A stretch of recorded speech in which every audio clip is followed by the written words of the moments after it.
你怀疑过家里有鬼吗？咱们家里不会真的有鬼吧？当然是真的，每天晚上12点以后，那个鬼魂就会出现，抓走晚上不睡觉的小朋友。哈哈，你这故事一听就是编出来吓唬小朋友的，我才不信呢。我说的都是真的。没错，我能证明，我亲眼见过家里的鬼魂。如果真的有鬼，为什么我没见到过呢？我要去看动画片了，要是真的有鬼，就让他来找我吧。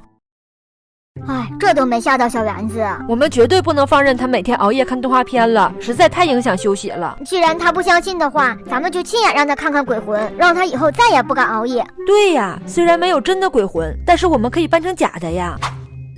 怎么样？我觉得你把面具戴上会更像。走，咱们一起去吓吓小园子。我的名字叫佩奇。哎，怎么突然停电了？你是谁？我是鬼魂，专门抓晚上不睡觉的小朋友。你不要抓我，我以后再也不熬夜了。主人，小园子都哭了，我们别再吓唬他了。别哭了，是我故意装鬼吓你的。你要是知道怕了，以后就早点睡觉。好，我再也不熬夜了。主人，你在我房间做什么？小园子，你怎么在外面？我刚刚去厕所了呀。可如果你是小园子的话，那房间里看动画片的又是谁呀？你说我呀，我是鬼魂，专门抓晚上不睡觉的小朋友。